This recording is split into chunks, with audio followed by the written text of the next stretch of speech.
saya lagi asik membaca cerpen.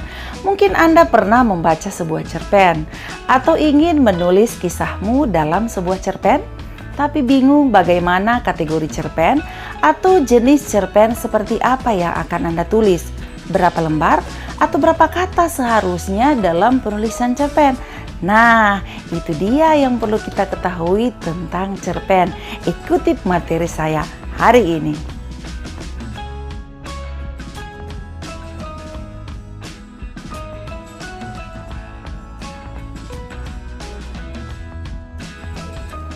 Hai, kembali lagi dengan saya Jenny Wenas.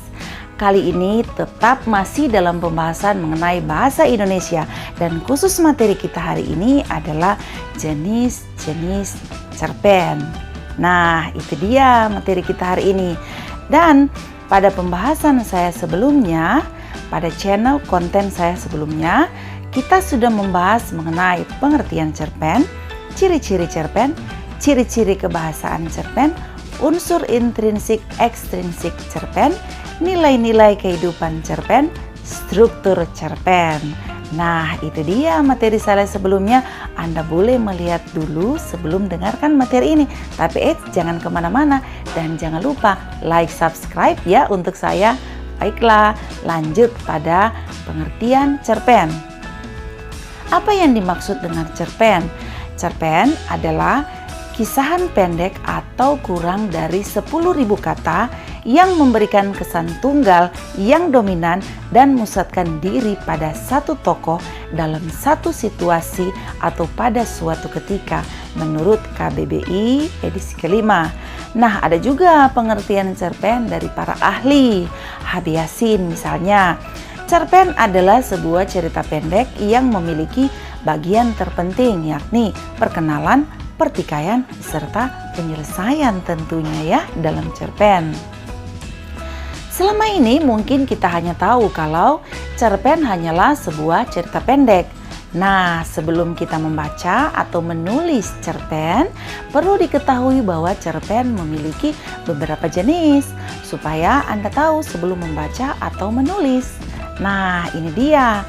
Yang pertama, jenis cerpen yang pertama berdasarkan jumlah kata. Nah, seperti apa? Ikuti pembahasan saya.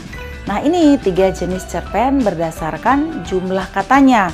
Yang pertama, cerpen mini atau flash. Yang kedua, cerpen ideal. Yang ketiga, cerpen panjang. Nah, ikuti penjelasan masing-masing bagian yang tadi. Yang pertama, cerpen mini atau flash.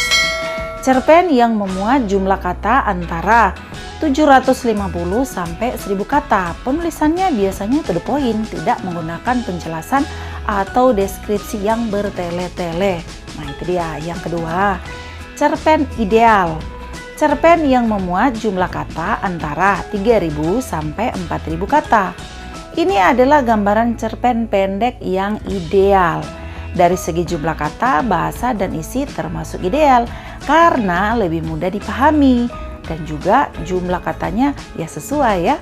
Yang ketiga, cerpen panjang. Cerpen yang memuat jumlah kata antara 4.000 sampai 9.000 kata. Cerpen panjang dibatasi dengan jumlah kata sebanyak 10.000 kata atau sekitar 8 sampai 10 halaman. Tidak juga terlalu panjang kan? Baik, jenis yang kedua, jenis cerpen berdasarkan teknik mengarang. Nah, ada 2 jenis cerpen berdasarkan teknik mengarang. Yang pertama, cerpen sempurna. Yang kedua, cerpen tak utuh.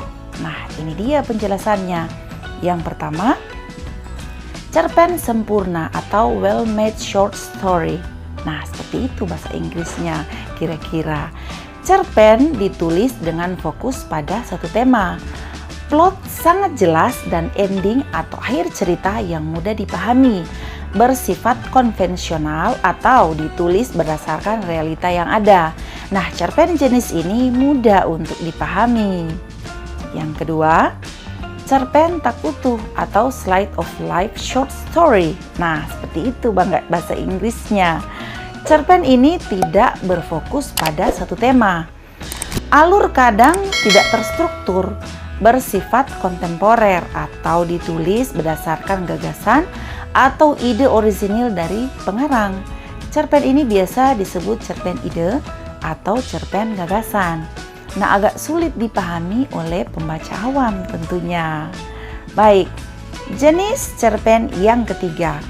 Jenis cerpen berdasarkan aliran cerita. Ada berapa? Ikuti yang pertama. Realisme. Penulis menggambarkan seperti keadaan sebenarnya yang dilihat. Penulis menempatkan dirinya sebagai pengamat yang objektif, teliti, tanpa prasangka, tanpa bercampur dengan tafsiran subjektif. Banyak mengambil cerita dari masyarakat kaum tani, buruh, gelandangan, dan premisme. Yang kedua, impresionalisme. Asal kata impresi atau kesan. Penulis tidak akan melukiskan hal yang dilihatnya secara mendetail, namun hanya kesan pertama yang melekat dari penglihatan sang pengarang yang diceritakan kepada pembaca. Yang ketiga, naturalisme. Cenderung menggambarkan hal apapun yang nyata dirasakan, cenderung menggambarkan hal-hal yang buruk, jorok, bahkan berbau pornografis. Naturalisme melancarkan kritik sosial secara lebih tajam, akan mengungkap aspek alam semesta serta mementingkan gerak dan aktivitas manusia mewujudkan kebendaan maupun kehidupan moral yang rendah.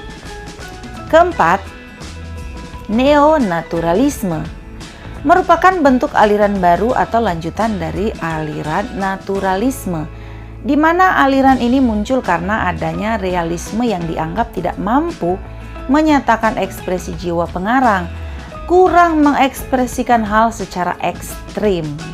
Nah, yang kelima, determinisme. Aliran ini bersifat pada takdir atau berpusat pada takdir.